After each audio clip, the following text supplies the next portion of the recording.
everybody, good evening. Before we begin, if you can just give me a heads up if I am audible. Anybody who can be generous enough, chat box पे लिख दो एक बार if I am audible, and if that is, let us start with the YT session that I have, which has been on much demand. And it's actually the kind of video जो सबको सच में बहुत ज़्यादा मदद करेगा. If not मदद करेगा, it'll at least give you a moment to stop, think and reflect. Would you want to unlearn a strategy, relearn it, or maybe, just continue because you're on the right track? So, but of course, before we begin, we'll have to make sure कि जो मैं बोल रही हूँ वो सुनाई दे रहा है कि नहीं. So if anybody can write on the chat box and give me a heads up, that'll be wonderful. I'll just take a brief moment, go check and come. In the meantime, please stay put, do not go anywhere. Okay, perfect.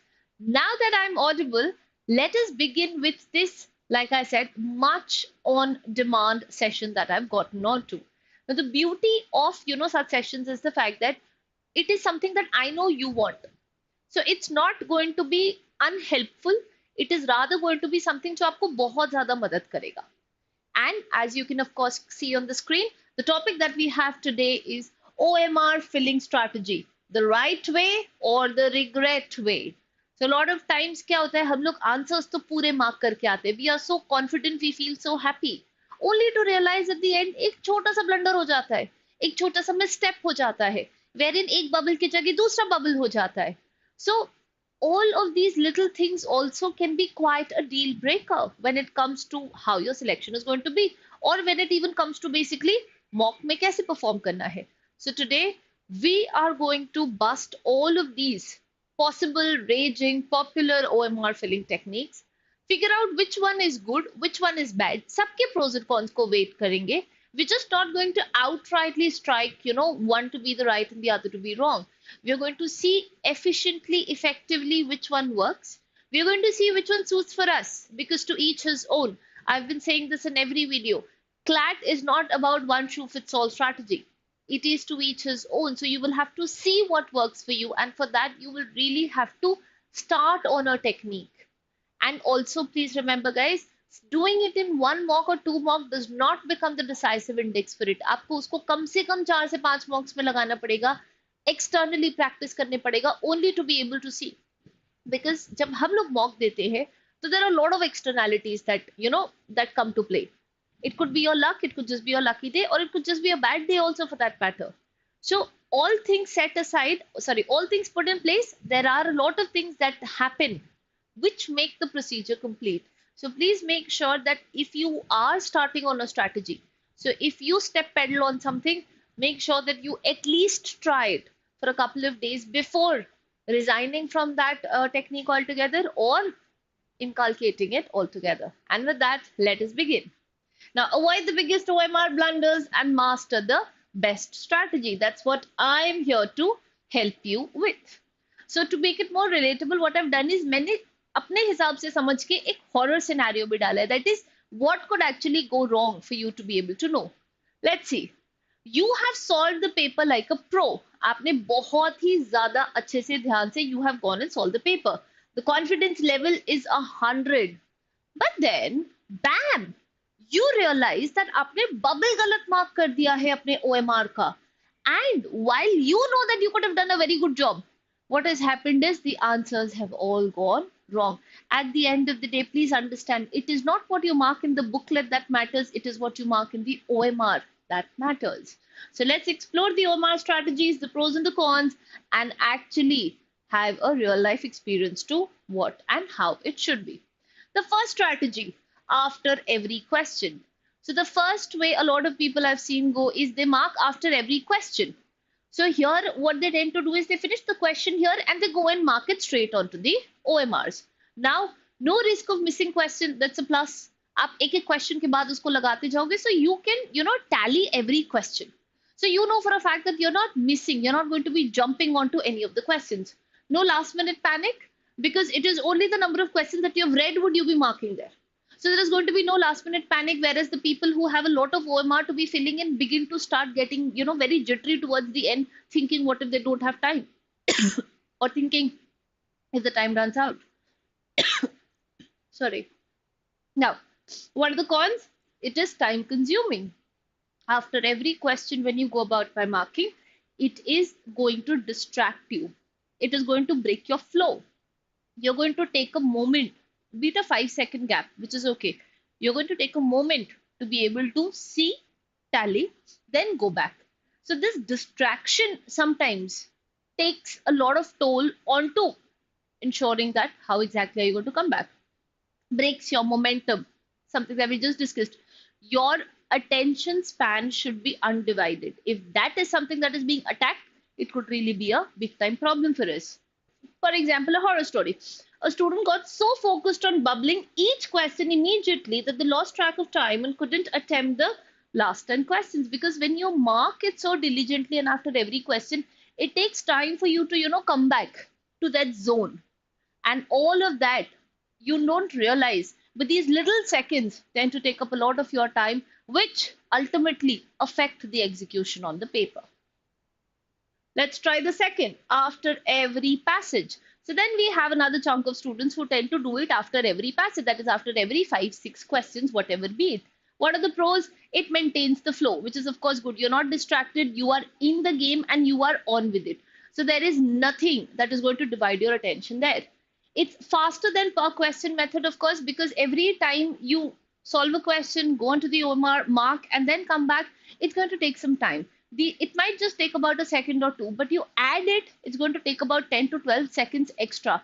Two passages together, 30 seconds. Now there is where the time begins to rack. What are the cons here? If distracted, you might forget to mark an answer. Now, of course, because you're handling a passage altogether, what is likely to happen is if you get distracted, there is very likely chance that you might just miss the flow of the question. High reliance on short-term memory. When you're marking, what happens is instead of seeing one question at a time, we have a habit of seeing 5 questions in a row and we're like, okay, A, B, C, D, E. E is not an option, A, B, C, D, A. So it's very important for you to remember that sequence for the 5 questions because you're not going to keep seeing it every time in the booklet. You're going to memorize the 5 answers that you've picked up and go and mark it on the OMR. So the way you memorize this is important. If anything slips, something over there can go wrong. Also, guys, in the previous one, that is per question, a lot of times we want to change our answers. And when we want to change our answers, we've already marked it on the OMR. I hope everybody knows there is no erasing as a concept. So that can also be a troublemaker for us. Let's see a horror story. A topper level student changed their answers in the booklet but forgot to update them in the OMR. So a lot of times what happens is you decide on something, you are like a little dicey about it, you're not very confident, so you reserve that answer. You go ahead and suddenly it clicks that, okay, this is what should be the answer because there's another similar concept that you have taken in regard. And now you know for a fact that you might have changed it in the booklet, but you can definitely not change it in the OMR. And that again can be a major misstep. The third strategy that we have is a section-wise filling. So here comes the student who tend to finish it after probably doing one section entirety, be it English, be it CR, be it legal. That's how we go. So let's see what happens. Full focus on problem solving. Here you are not distracted at all. So these mini 10-20 seconds of break that you get, that's not happening. You are completely in the game. No distraction from constant bubbling. Now, bubbling could a lot of times be a stress buster, but a lot of times it requires you to, be there in the game. So, of course, there is no distraction. Let's look at the cons. If time is mismanaged, you might leave an entire section unbubbled because a lot of times this happens generally towards the end when you're crunching on time. So you might solve it, but because you're in the habit of filling it all together, then what's going to happen is you might finish solving it in the booklet, but you have now at a stretch about 24 to 25 questions to mark, leaving the marking. I mean, missing onto the bubbling can always be that can also be a nightmare. One wrong row, multiple wrong rows. Now, this is going to be the most disastrous thing that can happen. A lot of times we tend to mark, but then our marking goes slant. So instead of going in the order that we've selected, it begins to shift a little. And you don't realize 20 questions, 24 questions in a row might just go wrong if, say, for example, your first or the second question in itself was wrong. So that can be a crazy, crazy thing that can happen. Let's see a horror story. A student solving logical reasoning forgot to fill the OMR in the last 5 minutes because by the time it was the last minute, He was crunching on finishing the passage. Now you've marked it on the booklet, but like I said, your booklet never goes for correction. It is always the OMR. And the fourth and the last strategy that we have is fill everything at the end. So you finish solving the whole paper on your booklet, and then is when you go on to the marking of the OMR. Now, this might not be a very pally strategy altogether because CLAT is very specific about how you mark on the answer paper. In fact, there was a big hue and cry and controversy in the last year's CLAT paper as to the marking instructions that are going to be there. Although the instructions were withdrawn, I mean, the strict instructions that came out were withdrawn, but people were still very, very particular about how they were marking. So maybe this might not really be a good thing, but let's evaluate.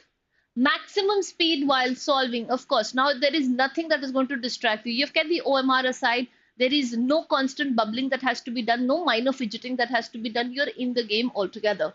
No distraction from bubbling, something that we just discussed. If time runs out, you are doomed. Of course, that's going to be one thing that's going to happen by default. So if you have not marked it in the OMR, it's game over. High pressure, more chances of misalignment. Now, when the pressure becomes high, because when you're marking all the 120 questions in one go, it will take you about 7-8 minutes. That's again with a lot of concentration. Now, every time you have to mark an answer, you have to check for which answer it is. And then you have to align both vertically and horizontally because you always tend to leave questions in between as well. So if I have left a question, I have to make sure that that bubble in the OMR stays unattempted. But when I'm filling it under pressure, it might not click me and I might just go filling, and that's where the disaster has already taken a tornado form altogether. So a student mismarked 5 answers in a row and realized it with 30 seconds left. There is no undoing in the OMR ever. It's like destiny scripted.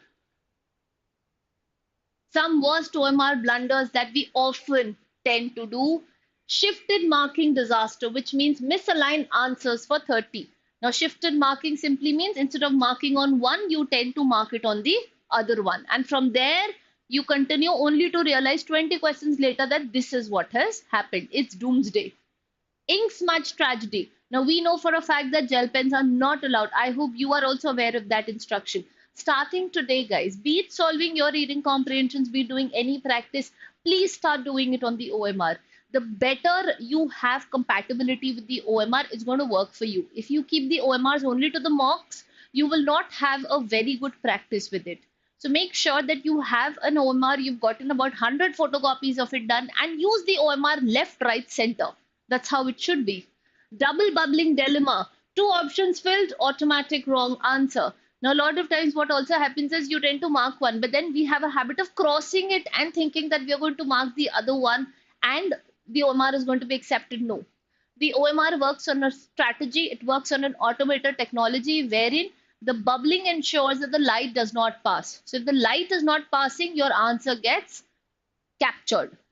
If there is any sort of, error in terms of circling, that is, if there's any gap that remains, or if you think that you've marked 2 and that you'd just be able to cross it and that's going to help you, that will not happen.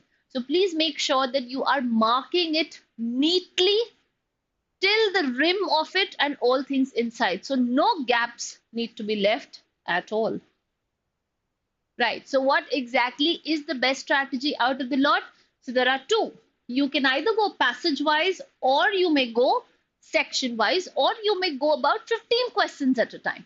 But doing after each question and doing in totality, big no-nos, because both are equally time-consuming and pressure can do great disasters.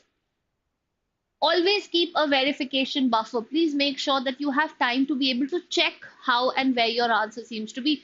Once you finish the 5 marking, please make sure that you spend an extra 2 seconds just to be able to check. Because it could be that you might not be able to mark 2 answers, but at least the other ones that have been marked, that are the remaining 110, 112, whatever be it, at least those you're convinced that have been marked properly. And have an OMR filling strategy before entering the exam. Please don't let the exam be the very place where you practice. So on Sundays when you have the mocks, make sure that at least 2 days before, when I'd want you to do it every day, but otherwise, please make sure that at least 2 days before you are into the strategy of, marking it on the OMRs. so that you get a flair of it, you get some speed to it, and you know what and how your eye span movement has to be. It might be a little, it might be a little slow. There'll be a lot of hiccups in the start of it, but trust me, eventually, once you get a grip on it, there is no looking back from there. Right. So, which OMR method do you guys use? Let's just settle the debate. In OMR, one missing bubble. Always remember missing marks. So make sure you're marking before the bell rings. In the comment box, please let me know which is your strategy. Which one do you now think you're going to employ? And whatever be the next thing that bothers you the most, make sure you write in the chat box so that I can come up with an exciting video around it and that you can be very well catered to so that you don't have to run all around the place. You have one stop shop wherein you can get all of the details. Thank you so much. And with that, I'm going to end the session.